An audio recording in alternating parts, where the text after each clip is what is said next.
చరిత్రాత్మకమైన తీర్పు ఇచ్చారని రఘురామ్ కృష్ణంరాజు అన్నారు. తనకు ఉండిలో 60,000 మెజార్టీ రావడం చాలా సంతోషంగా ఉందని హర్షం వ్యక్తం చేశారు.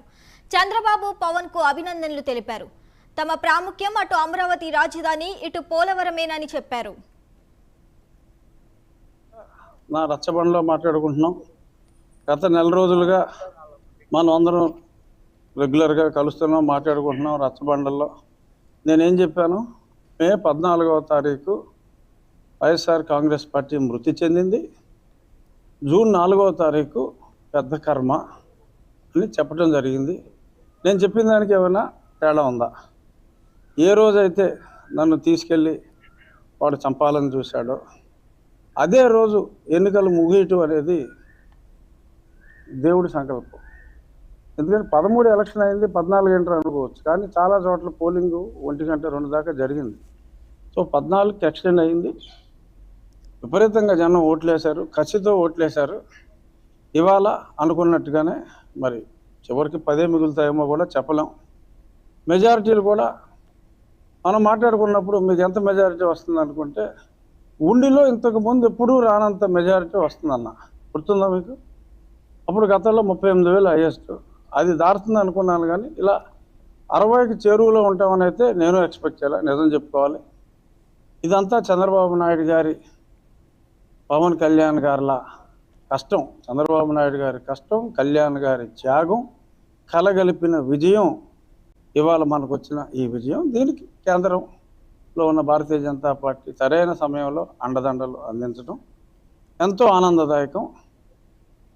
2.5 సంవత్సరాలుగా ఈ 3 పార్టీలు కలుస్తాయి, చివరిలో భారతీయ జనతా పార్టీ కలుస్తుంది అని నేను చెప్పిన జోషం ఒకే ఒకటి, నేను ఎంపీగా పోటీ చేయకుండా ఎమ్మెల్యేగా పోటీ చేశాను, అంతే తేడా కూటమి తరఫునే. అంతకుమించి నేను చెప్పిన విషయాలన్నీ కూడా జరిగినాయి. కానీ అందరికీ మరి అనుకున్నవన్నీ జరగవు. కానీ ఒక మంచి పర్పస్ కోసమే నా ఈ మార్పు జరిగిందేమో అని చెప్పి నేను కూడా అనుకుంటున్నా.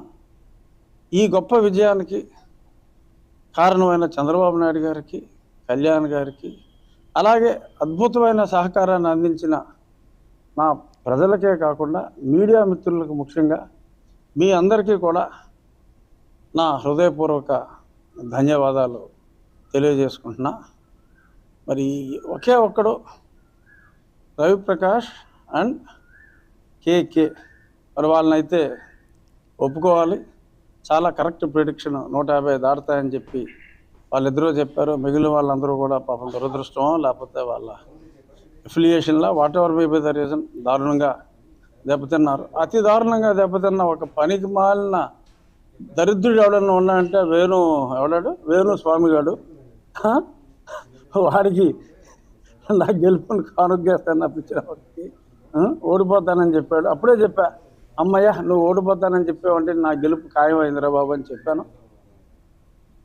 మోదీ కరీంనగర్ ప్రజల ఆశీర్వాదం